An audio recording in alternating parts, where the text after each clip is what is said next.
कल शाम को मैं घर आ रहा था, बारिश हो रही थी। मैं देख रहा था जो लोग साइकिल पे जा रहे थे भीग रहे थे, कुछ लोग अंडरब्रिज के नीचे खड़े हुए थे। इतना धन्यवाद का भाव निकल रहा था कि धन्य हो प्रभु, क्या दे डाला है।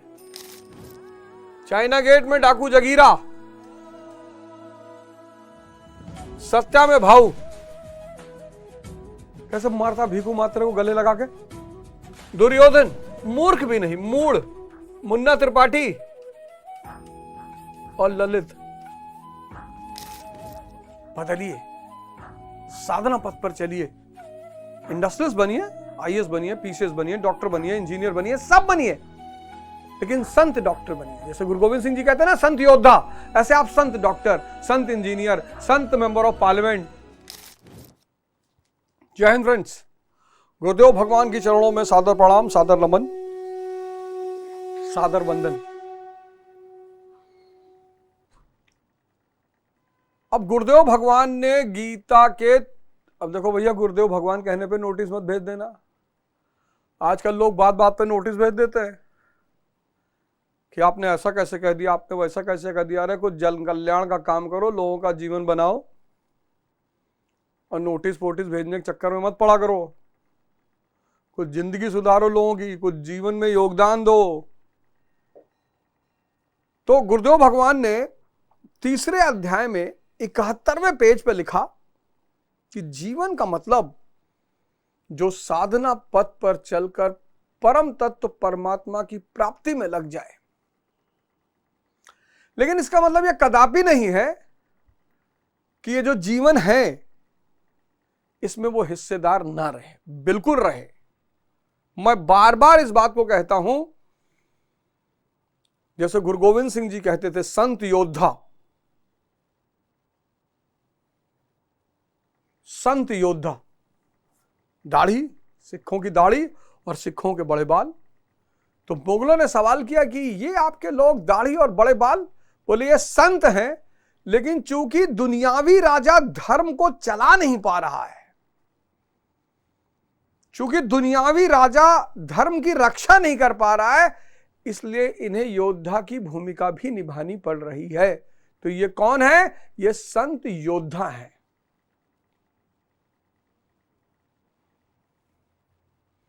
गुरु गोविंद सिंह जी का परिवार, गुरु नानक देव जी का परिवार, कबीर दास जी का परिवार साधना पथ पर चलते हुए इस जीवन का निर्वाह करिए।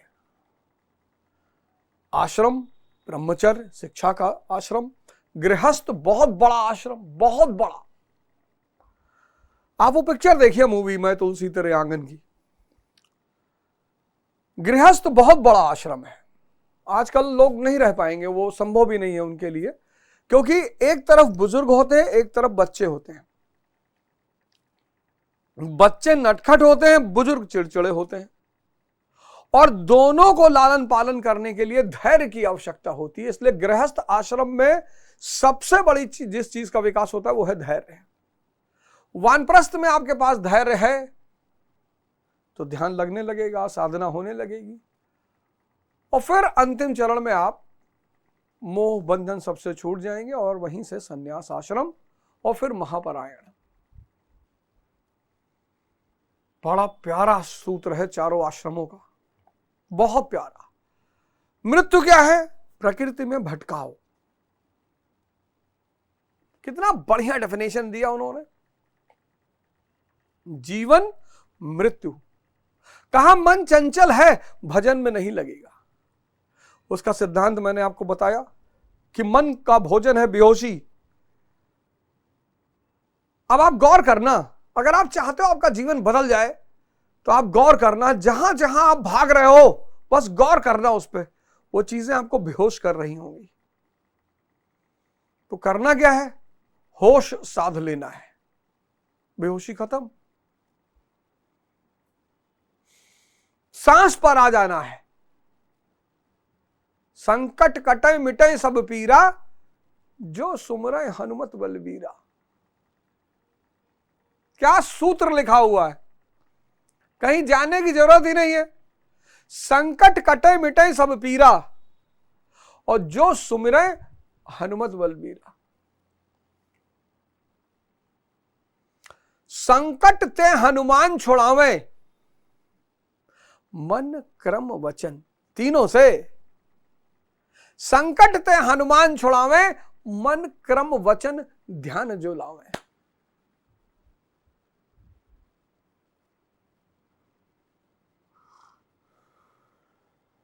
वो छोटी सी हनुमान चालीसा वो सूत्रों की चालीसा है, आध्यात्मिक सूत्र। जैसे विज्ञान के सूत्र है ना, F = m × a, ऐसे अध्यात्म के सूत्र हैं, क्योंकि वो भी एक विज्ञान है। जागृत होने के बाद भी महापुरुष को कर्म करना पड़ेगा। क्यों? क्योंकि जो लोग अनुसरण कर रहे हैं वो भटकने ना पाए,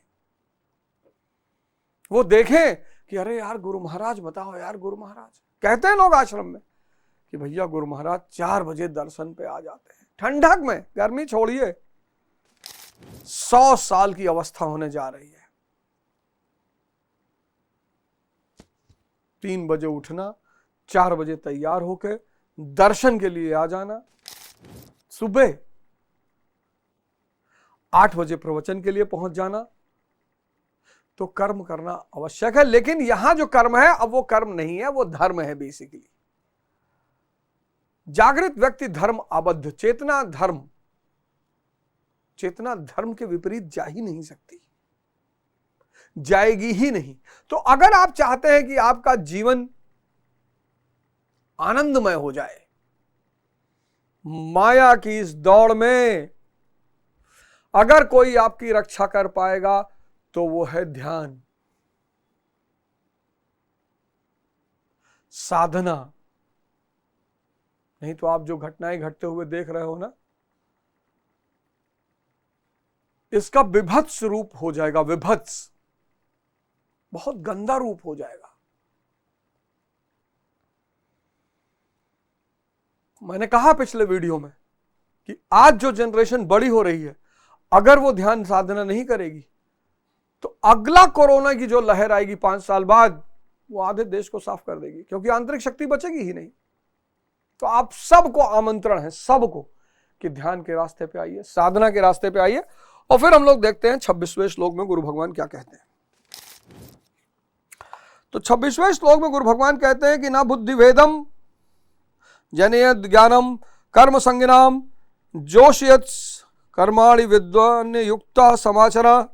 ज्ञानी पुरुषों को चाहिए कि कर्मों में आसक्ति वाले अज्ञानियों की बुद्धि में भ्रम ना पैदा करें। मैंने कहा अभी आपसे, अर्थात स्वरूपस्थ महापुरुष ध्यान दें कि उनके किसी आचरण से पीछे वालों के मन में कर्म के प्रति अश्रद्धा ना उत्पन्न हो जाए।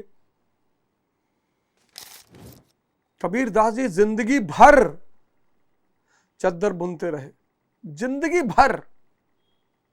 बहुत लोगों ने उनसे कहा कि अब आपको क्या आवश्यकता, अरे बोल,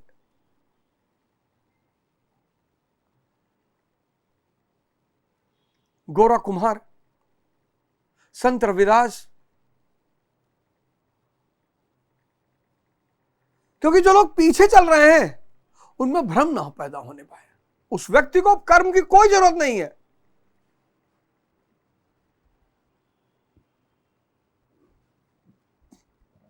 तो उस व्यक्ति को अब कर्म की कोई जरूरत नहीं है, लेकिन फिर भी वो कर रहा है। क्यों? लोगों को अश्रद्धा से बचाने के लिए। परम तत्व, परमात्म तत्व से संयुक्त महापुरुष को भी चाहिए कि स्वयं भली प्रकार नियत कर्म करता हुआ उनसे कराए। इसलिए बहुत सारे बाबा अपने बच्चों को बहुत सारी चीजें नहीं सिखा पाते। अब जो माँ बाप सिगरेट पी रहे हैं, वो अपने बच्चों से सिगरेट के विरुद्ध में कैसे बोल सकते हैं?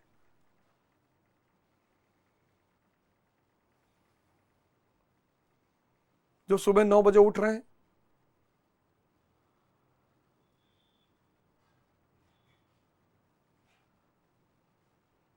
अब तो मोबाइल फोन है, लोग उठाते ही नहीं। लैंडलाइन में तो लोग कहते थे कि उठा के कह दो कि पापा घर पे नहीं है। और वही माँ बाप जब अपने बच्चे से कहेंगे झूठ नहीं बोलना चाहिए, तो बच्चा समझ जाएगा कि नहीं बोलना चाहिए, लेकिन ये पता होना चाहिए कि बोलना कहां है।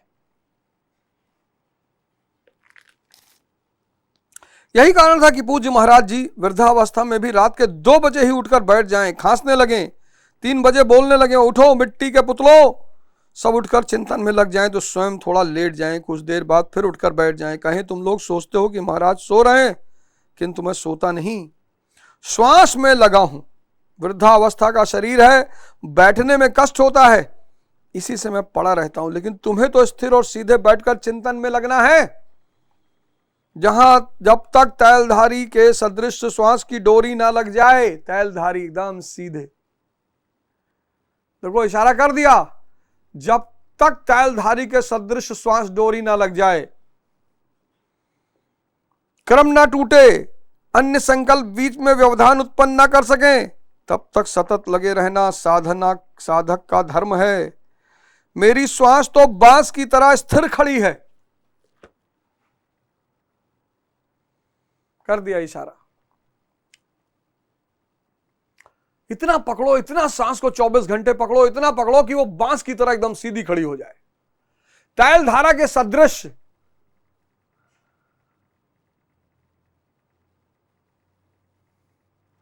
जपत निरंतर हनुमत वीरा, निरंतर।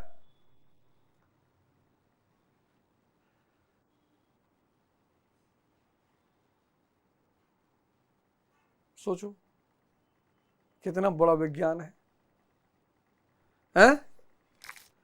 यही कारण है कि अनुनाइयों से कराने के लिए वह महापुरुष भली प्रकार कर्म में बरतता है। जिस गुण को सिखावे उसे करके दिखावे, ये बहुत बड़ा सूत्र है। इस प्रकार स्वरूपस्थ महापुरुष को भी चाहिए कि स्वयं कर्म करता हुआ साधकों को भी आराधना में लगाए रहे।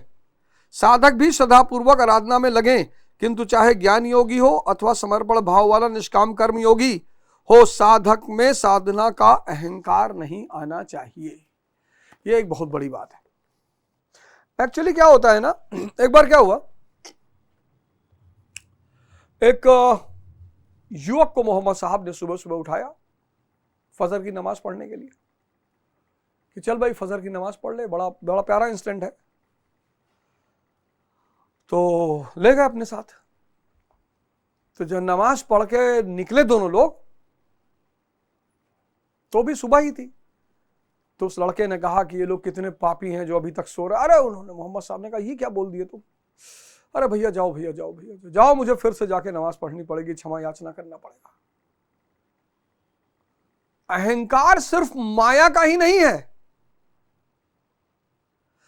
अहंकार किसी भी उपलब्धि का हो सकता है। बड़ी सूक्ष्म चीज है अहंकार।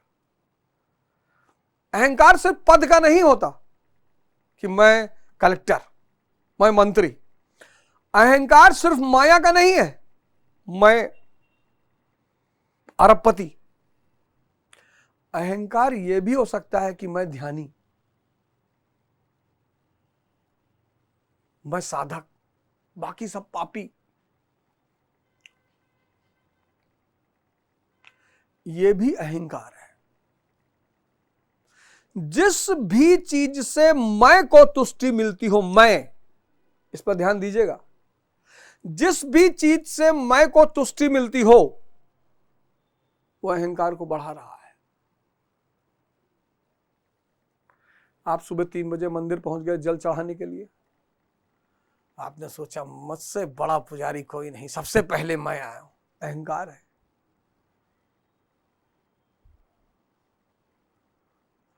और जब तक अहंकार जीवित है तब तक ध्यान नहीं लगेगा। अहंकार ही तो दुश्मन है।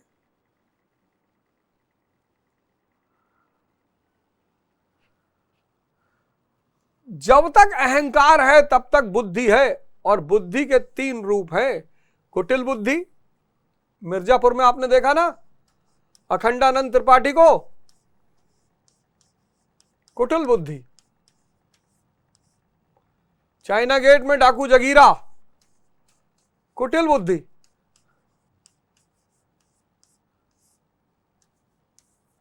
सत्या में भाऊ, कुटिल बुद्धि। कैसे मारता भीखू मात्रे को गले लगा के, ये कुटिल बुद्धियां है। उच्च बुद्धियां, रैंचो, 3 इडियट का, एपीजे कलाम,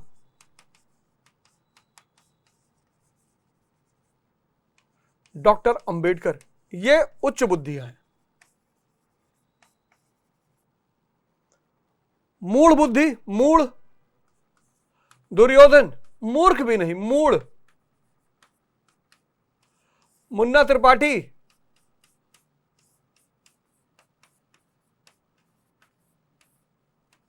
और ललित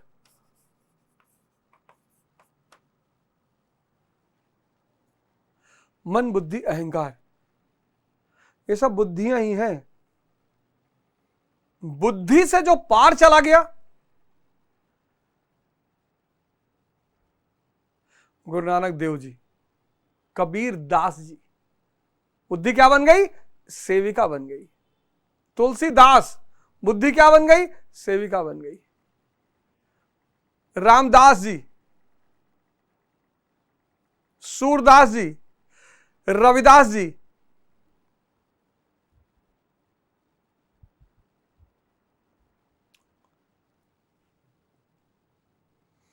आप देख लो इन तीनों में से आपकी कौन सी है।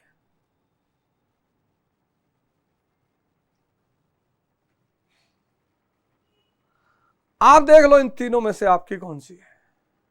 और बुद्धि से बाहर निकलना है, क्योंकि बुद्धि सीमित है, माया से ऊपर उसकी नजर है ही नहीं।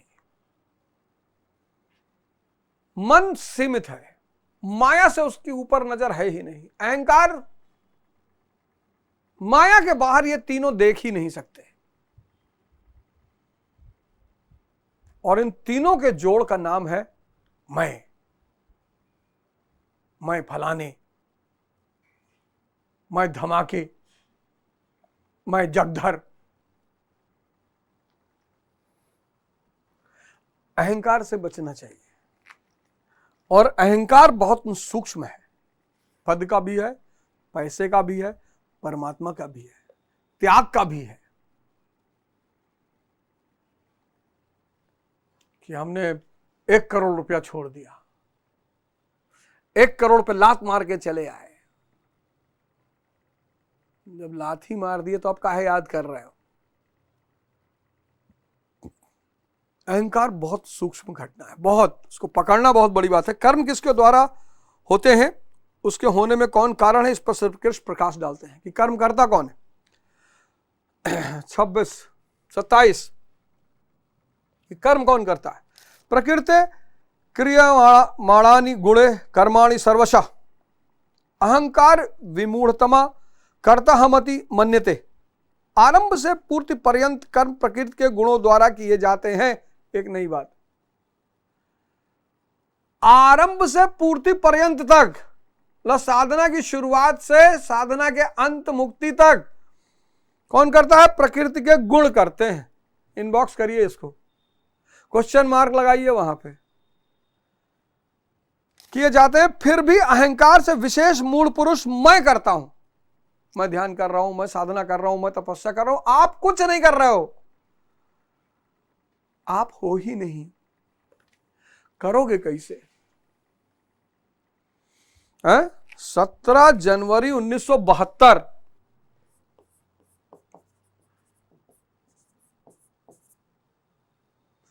सुबह 8 बजे एक व्यक्ति का जन्म होता है, एक्स का जन्म होता है। अब जब इसका जन्म हुआ तो जन्म होते ही थोड़े किसी ने कह दिया अवध ओझा आ गए, भाई अवध ओझा आ गए। वो तो 6 महीने बाद जब कुंडली बनी, 6 महीने के बाद जब कुंडली बनी, कुंडली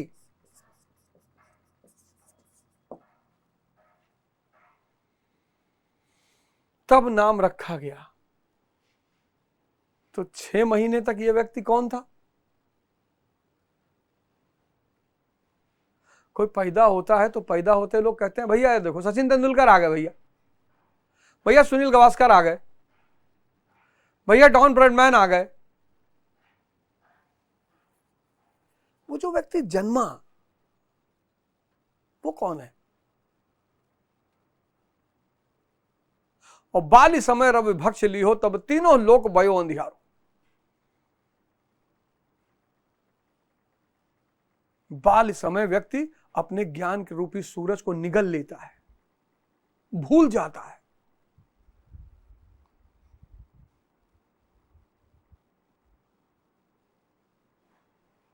इसीलिए हर व्यक्ति को अनिवार्य रूप से गुरु की आवश्यकता है।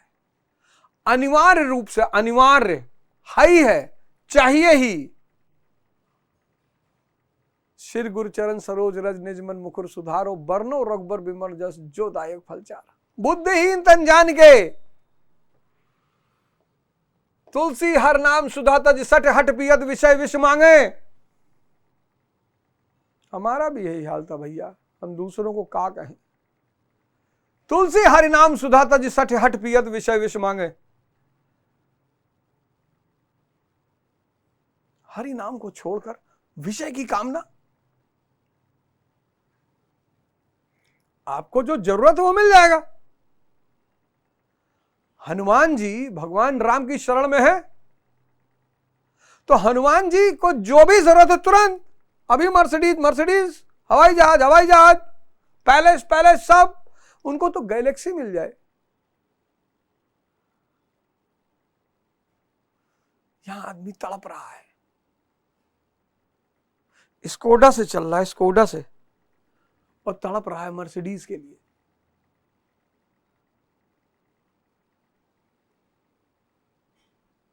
विला में रह रहा है, फार्म हाउस रहने के लिए तड़प रहा है।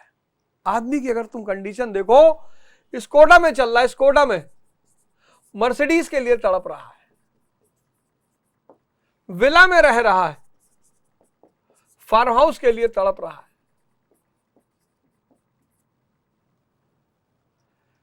टाइटन पहने 20,000 की, रोलेक्स के लिए तड़प रहा है।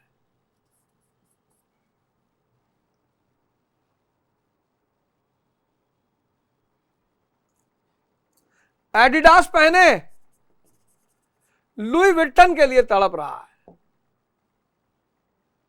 ऐसे आदमी को क्या कहेंगे आप? वन प्लस रखे, एप्पल के लिए तड़प रहा है। इसको आप क्या कहेंगे? आप मुझे बताओ, इस ग्रुप को आप क्या कहेंगे?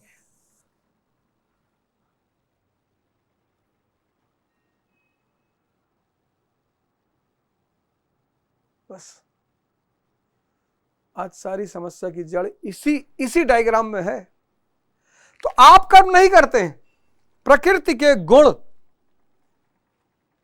शुरुआत से, आरंभ से पूर्ति पर्यंत, आगे डिफाइन किया उन गुणों को, पूर्ति पर्यंत प्रकृति के गुण, यहां क्वेश्चन मार्क बनाइए। प्रकृति के गुण, ये गुण समझना बहुत जरूरी। कुछ लोग बार बार कहते हैं भाई अंडा क्यों ना खाए, मछली क्यों ना खाए, दारू क्यों ना पिए, भाई इससे भगवान का क्या लेना देना। हाँ, बहुत बड़ी बात है ये, इस पर चर्चा करेंगे। द्वारा किए जाते हैं, फिर भी अहंकार से विशेष मूल पुरुष मैं करता हूं ऐसा मान लेता है। यह कैसे माना जाए कि आराधना प्रकृति के गुणों द्वारा होती है? ऐसा किसने देखा? ऐसा किसने देखा? यह कैसे माना जाए कि आराधना प्रकृति के गुणों द्वारा होती है, और ऐसा किसने देखा?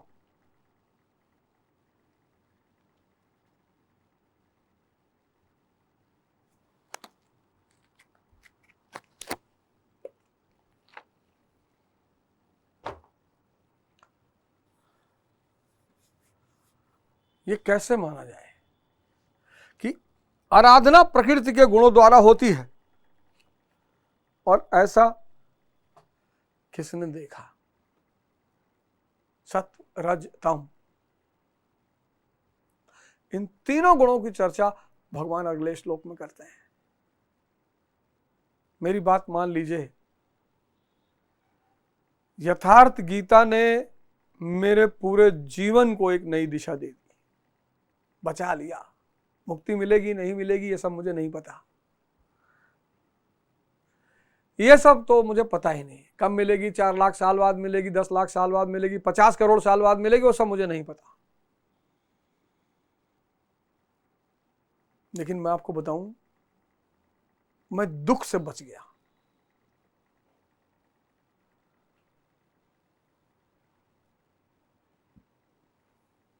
मैं अब इस लॉबी में नहीं हूं।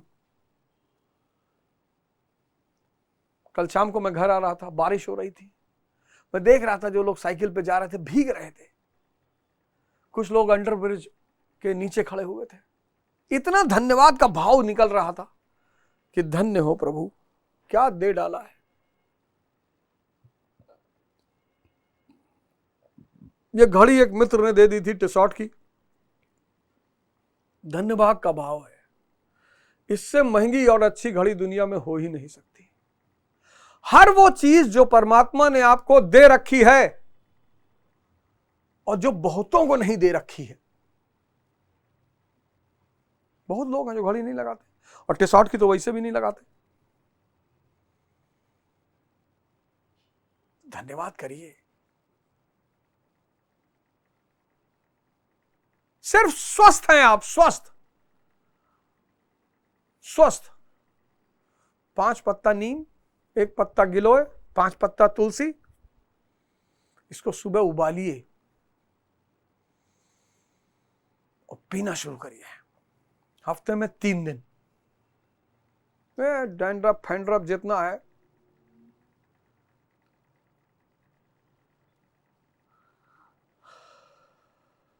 बदलिए, साधना पथ पर चलिए। इंडस्ट्रियलिस्ट बनिए, आईएएस बनिए, पीसीएस बनिए, डॉक्टर बनिए, इंजीनियर बनिए, सब बनिए, लेकिन संत डॉक्टर बनिए। जैसे गुरु गोविंद सिंह जी कहते हैं ना, संत योद्धा, ऐसे आप संत doctor, Sant engineer, Sant member of parliament.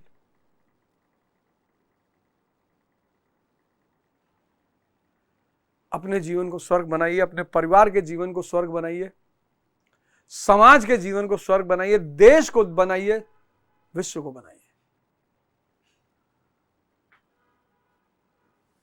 जय हिंद, जय भारत।